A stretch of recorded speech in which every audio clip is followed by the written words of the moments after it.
Les plaquettes ont un rôle primordial dans le processus de la coagulation. Elles permettent au sang de coaguler lorsqu'on se coupe. Les plaquettes suppriment un saignement lors de l'apparition d'une brèche dans un petit vaisseau. Il faut bien comprendre que les plaquettes sont responsables de l'équilibre entre hémorragie et obstruction des vaisseaux et qu'elles servent également à éviter tout saignement à l'intérieur du corps.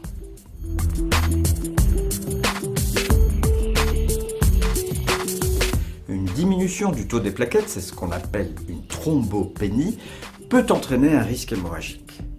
Une baisse des plaquettes peut ainsi provoquer l'apparition de bleus, de saignements, de nez par exemple, des maux de tête, une migraine, mais également des manifestations oculaires comme une vision double ou une modification du champ visuel. Une baisse de plaquettes peut également provoquer des pétéchismes. Qu'est-ce que c'est que des pétéchismes? Ce sont de petits points rouges qui apparaissent sur la peau, témoignant de l'impossibilité des petits vaisseaux de retenir le sang. Citons également la possibilité de voir une hémorragie plus importante, comme une hémorragie digestive par exemple.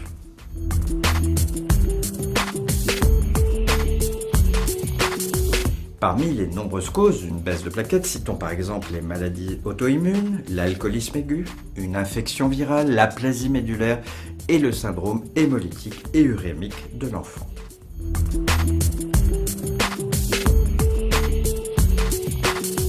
L'autre problème rencontré avec les plaquettes concerne leur augmentation, c'est ce qu'on appelle la thrombocytose. Une augmentation du taux de plaquettes provoque un risque de thrombose par formation d'agrégats plaquettaires, provoquant ainsi une obstruction vasculaire, veineuse ou artérielle. Parmi les maladies en cause, citons par exemple l'ablation de la rate, certaines maladies infectieuses ou inflammatoires, une hémorragie massive, une carence en fer chronique, une maladie de Hodgkin, une cirrhose ou une pancréatite.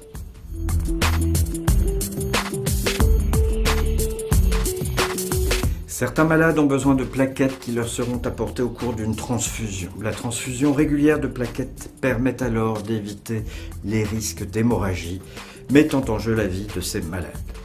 Quelques points importants à connaître. En France, le don de plaquettes est bénévole.